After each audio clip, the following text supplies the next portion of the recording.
Fear News came about when I was brought into the FEARnet office after working on a web series of mine called There Will Be Brawl. And the conversation came up about what would be an interesting way to bring news to a new audience from the horror industry.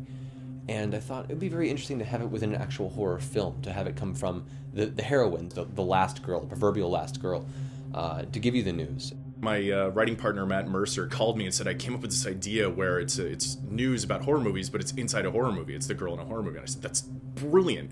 Noxon has recently been writing.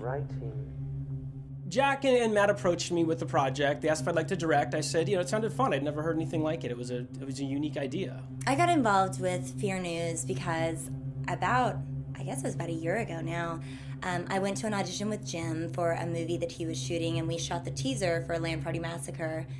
And from that, I met Matt Mercer, and they called me one day, and they said, we have this insane concept and want to see if you would be interested in auditioning for it. And they sent me the script, and I was absolutely wild about it. I thought it was so brilliant to shoot, who that doesn't like horror movies, would not want to see their horror movie news as shot as a horror movie.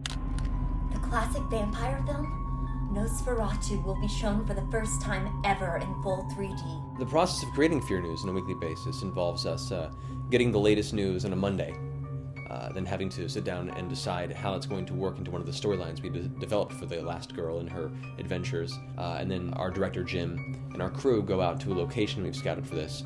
We film it into the wee hours of the morning, edit it Thursday, post, then get it to our musician, Seth Podwitz, to go ahead and do the original score for the episode. Complete editing Thursday night or Friday morning, and then have it up and ready online for all you fine folks about midday Friday. Today's the final Friday the 13th of 2009. My favorite episode so far is episode 2, and I love doing the makeup on little Adele.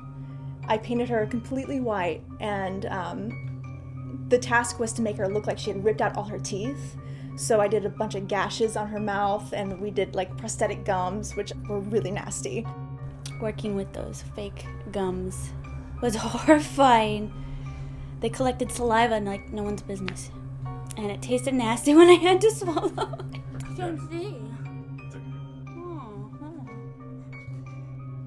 There are some really funny things that happen behind the scenes as the hours roll by and it becomes 2 o'clock, 3 o'clock, 4 o'clock.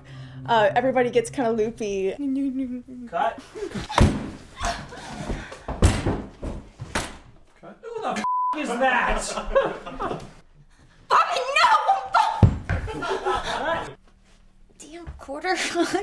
Cross between the Twilight Zone and Creep Show Supertramp.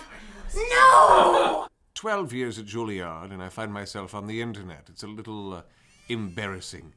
And that's a cut. All right, how do we do? You know what I really like about our show that makes it so original?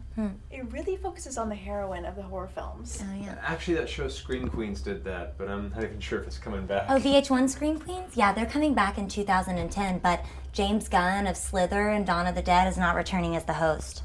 Wait, what?